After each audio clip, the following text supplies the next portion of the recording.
ये question actually boundary condition समझाने के लिए होता है। इलेक्ट्रोस्टैटिक्स में कई बार हम वेक्टर वाइज चीज़ों को नहीं समझते हैं या जनरल पर्सपेक्टिव पे ध्यान नहीं देते हैं। तो आइए देखते हैं क्वेश्चन क्या कह रहा है।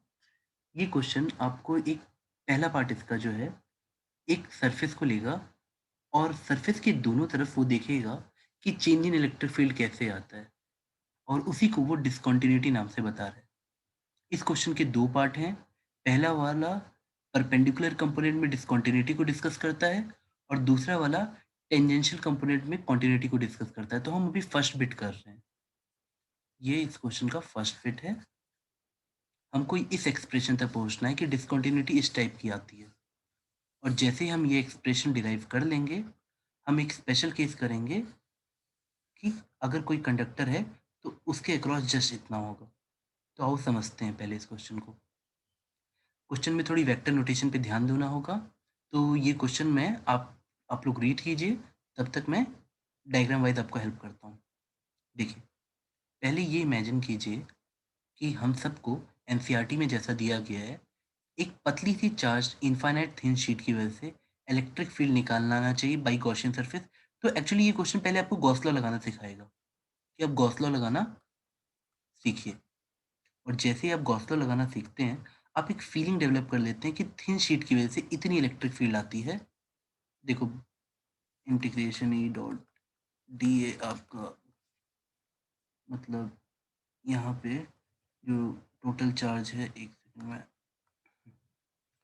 Q in by E not लिख देता हूँ डायरेक्टली। ठीक है, तो अगर यहाँ पे चार्ज सिग्मा इंटू ए आया, यहाँ पे जो इलेक्ट्रिक फील्ड ई ए आएगी, अगर मैं इस एरिया को ए मान लूँ तो यहाँ पे चार्ज डेंसिटी सिग्मा है और एरिया ए है, और यहाँ पे भी इलेक्ट्रिक फील्ड सिमेट्री से ऐसे जाएगी, एरिया ए होगा। ये एक्चुअली बहुत इजी डेरिवेशन, तो मैं जल्दी जल्दी करना चाह रहा हूँ। तो आपको पता चलेगा कि अंदर जो गॉस ये जो हमारी गॉसियन सरफेस है, देखो गॉसियन सरफेस को कुछ इस तरह से चुना करो कि जो चार्ज की वजह से आपको इलेक्ट्रिक फील्ड निकालना हो, वो चार्ज उस गॉसियन सरफेस के सिमेट्री पे हो। जैसे हमारा गॉसियन सरफेस एक इमेजिनरी सरफेस है जो इनफाइनाइट चार्ज शीट को अपने एग्जैक्ट मिड पे रखा है। अब देखो, सिग्मा इंटू ए हमारा चार्ज फंसा, और ये बेटे इसको बहुत पतला सा समझना, बहुत पतला सा, by E naught. E into A करते हैं तो यहाँ पे ई इंटू ए, देखो एरिया वेक्टर को समझो, एरिया के परपेंडिकुलर होता है।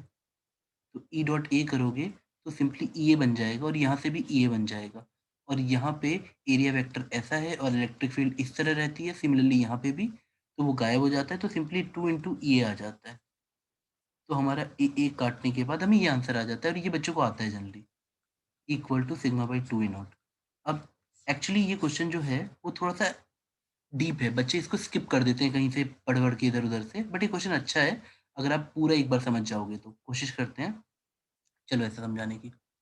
मान लो आपने उस थिन शीट को साइड व्यू से देखा। देखो, जब तुम उसको साइड व्यू से देखोगे, मैं यहाँ पे एक तरफ, जैसे मैंने साइड वन इधर मान ली, साइड टू इधर मान ली, वन से टू जाते हुए मैंने इसको यूनिट वेक्टर को एन कैप ले लिया डायरेक्शन दिखाने वाले को, तो यहाँ माइनस एन कैप हो जाएगा। क्वेश्चन में क्या बोला, ये डिसकंटिन्यूटी आती है, मतलब अगर यहाँ पे जो इलेक्ट्रिक फील्ड है और यहाँ जो इलेक्ट्रिक फील्ड है उसमें चेंज आता है, तो बेटा चेंज कैसे निकालते हो? जैसे मान लो इसको E2 या EX बोल दो, ये साइड x है और ये साइड y है। E2 या EX बोल दो और यहाँ पे EY बोल दो। तो दोनों में जब हम डिफरेंस देखते हैं तो हमारा डिफरेंस कैसे आएगा बेटा? हमको ये पता है कि E2 की वैल्यू या EX की वैल्यू हम वेक्टर नोटेशन में ऐसे लिख सकते हैं, और EY या E1 की वैल्यू हम वेक्टर नोटेशन में ऐसे लिख सकते हैं। फिर मैं इस डिसकंटिन्यूटी या चेंज को निकालता हूँ। तो जब मैं इन दोनों को E2 माइनस E1 करता हूँ, देखो क्वेश्चन की लैंग्वेज से आपको क्लियर होगा कि मैंने 1 टू 2 एन कैप ऐसा क्यों माना है। तो एक बार आप चेक कर लेना, क्वेश्चन दोबारा पढ़ना। लेकिन सिंपली ये बोल रहा है कि यहाँ की इलेक्ट्रिक फील्ड और यहाँ की इलेक्ट्रिक फील्ड में चेंज कितना आएगा। जब हम चेंज निकालने जाते हैं तो वो हमें मिलता है E2 माइनस E1। ये E1 है आपका।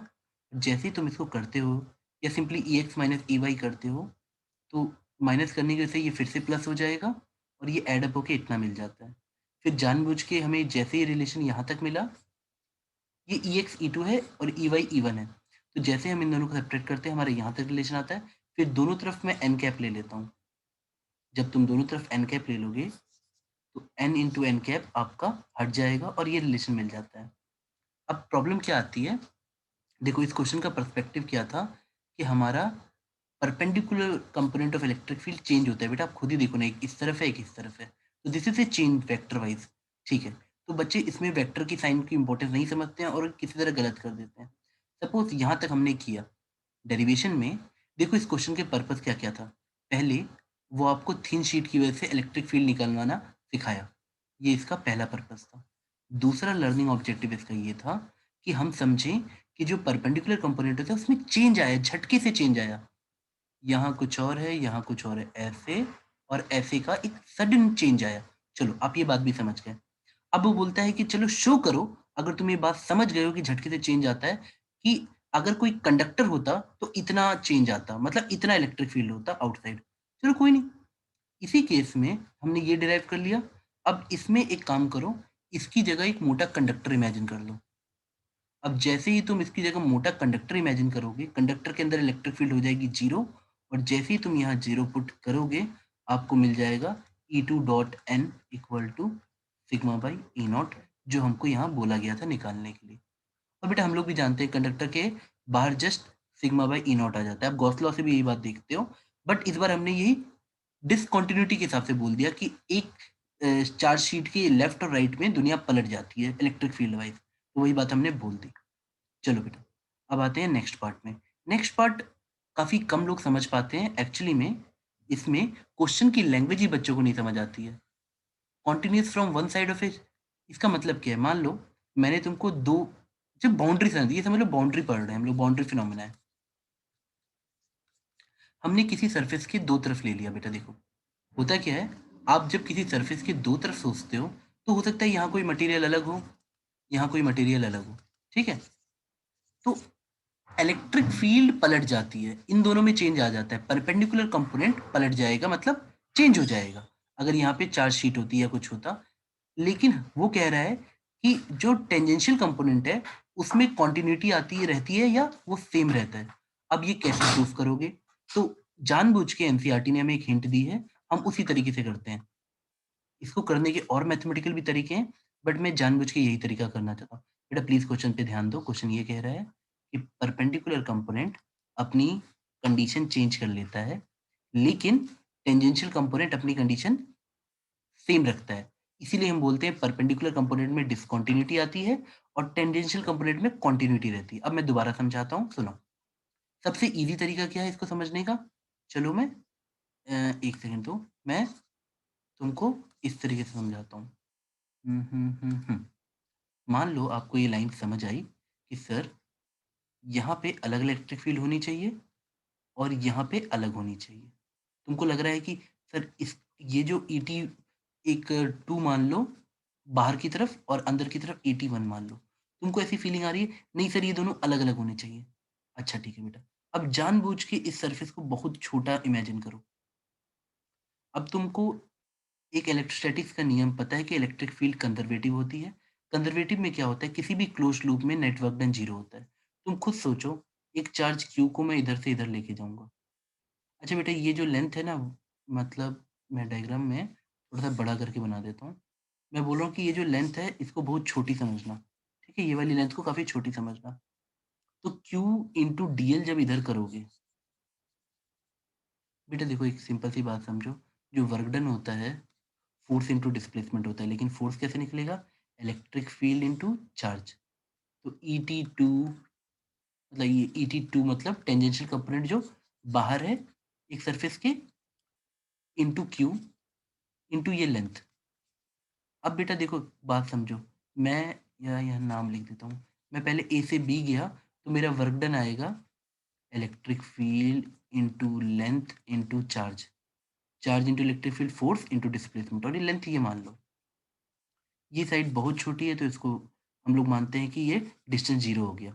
अब मैं वापस ऐसे आने की सोचता हूँ बेटा। देखो बेटा, अगर मैं जानता हूँ कि A B C D A पे आने पे नेटवर्क डन 0 होना चाहिए बिकॉज़ कंज़र्वेटिव नेचर है। मुझे घूम के बुद्धू को घर पे लाना है। ए से स्टार्ट करके बी से होते हुए। तो मान लो मैं बोलता हूँ ये चीज़, ये क्वांटिटी प्लस एक्स है, कुछ क्वांटिटी प्लस एक्स बनी। अब बी से सी लेंथ 0 है, डी से ए 0 है। तो अगर सीडी को मैं देखूँगा, सीडी से जब मैं चार्ज को लेके ऐसे जाऊँगा, बेटा अगर इलेक्ट्रिक फील्ड इस तरफ होती, तो हमारा charge into electric field into length फिर से पॉजिटिव आ जाता। तो मेरा नेट वर्क डन निकल आता, जबकि मुझे पता है नेट वर्क डन 0 होना चाहिए। नेट वर्क डन या बेटा देखो कंजर्वेटिव नेचर में एक बात समझ लो, Q तो कांस्टेंट है, उसको बाहर कर लो। Q into E dot D L करूंगा ना, मेरा हमेशा 0 होना चाहिए। क्यों? बेटा ई डॉट डी एल दिखाता है कि नेट वोल्टेज चेंज फ्रॉम घूम के यहाँ से आने पे यहाँ 0 हो जाता है। कहीं पे भी किसी भी लूप में आओगे तो ये पोटेंशियल डिफरेंस घूम के, बेटा potential difference actually E dot D L का इंटीग्रल निकालने पे आपको हमेशा वहीं पे घूम के आ जाओगे, तो ये हमेशा 0 ही मिलेगा। ई डॉट डी एल आपको इंटीग्रेट करने पे पोटेंशियल डिफरेंस देता है, और ये जो क्लोज लूप का सिंबल है दैट मीन्स आप घूम के वहीं पे आ रहे हो, तो ये हमेशा 0 मिलता है।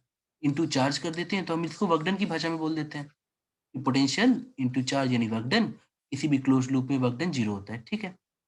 अब यानी जो बच्चा समझने वाला होगा, वो बोलेगा सर आप इतनी देर से बोलना क्या चाह रहे हो? बेटा इतनी सी लाइन है, भावनाओं को समझो, एक बाउंड्री सोच लो और झटके से बोलो, अपनी खुद डिराइव कर लो कि सर मान लेते हैं ये एक्स है, मुझे तुमको बस यही प्रूफ कर दे के देना है कि ये जो टेंजेंशियल कंपोनेंट है सेम होगा। एक बच्चा मान लेते हैं कॉन्ट्ररी, एक एक्स है एक वाई है, दोनों अलग अलग मान लेते हैं। चलो तुमको डायरेक्शन भी पलट के मानना है तो मान लेना कि नहीं सर, पहले वाला जो टेंजेंशियल कंपोनेंट है वो अलग है और दूसरा वाला अलग है, तुमको जो मानना है मान लो। लेकिन बेटा सत्य से भाग नहीं पाओगे ना, कि अगर मैं क्यू इंटू ये लेंथ मतलब x into Q into L करता हूँ, मैं ऐसे जाता हूँ, तो अगली बार जब मैं ऐसे जाऊँगा तो मुझे करना पड़ेगा प्लस।